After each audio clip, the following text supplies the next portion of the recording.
राष्ट्रवादी काँग्रेस पक्षाकडून 30 उमेदवार दिल्ली विधानसभेच्या रिंगणामध्ये स्टार कॅम्पेनर म्हणून पक्षाकडून अजित पवार, पार्थ पवार, प्रफुल्ल पटेल, सुनील तटकरे प्रचाराला जाण्याची शक्यता. शालेय विद्यार्थ्यांना मेट्रोमध्ये 50% सवलत देण्याची दिल्लीचे माजी मुख्यमंत्री अरविंद केजरीवाल यांची मागणी. पंतप्रधान नरेंद्र मोदींना लिहिलं पत्र. विद्यार्थ्यांसाठी बस प्रवास मोफत करण्याचंही दिलं आश्वासन.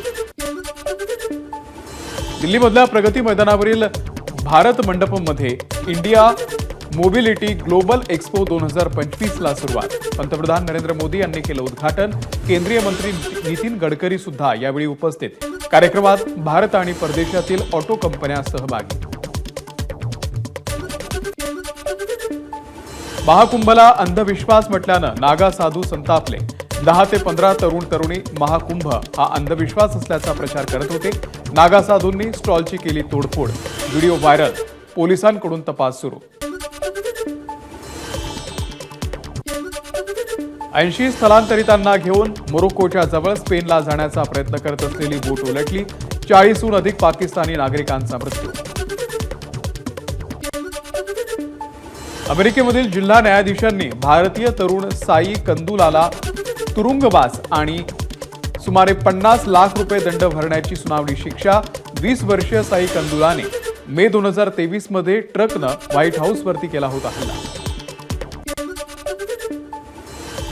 सीएनजी बाईक नंतर आता देशातली पहिली सीएनजी स्कूटरही बाजारात.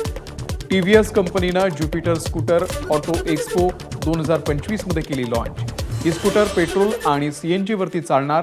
90,000 ते 1 लाख रुपये असणार स्कूटरची किंमत. महाराष्ट्राचा नेमबाज स्वप्नील कुसाळे, ॲथलीट सचिन खिलारे या दोघांना अर्जुन पुरस्कार, तर प्रशिक्षक दीपाली देशपांडे यांना द्रोणाचार्य पुरस्कार प्रदान. राष्ट्रपती भवनामध्ये पार पडला सोहळा.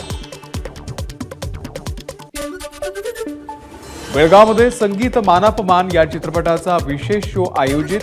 यावेळी अभिनेते सुबोध भावे आणि अभिनेत्री वैदेही परशुरामी हे दोघेही उपस्थित. प्रेक्षकांशी साधला संवाद.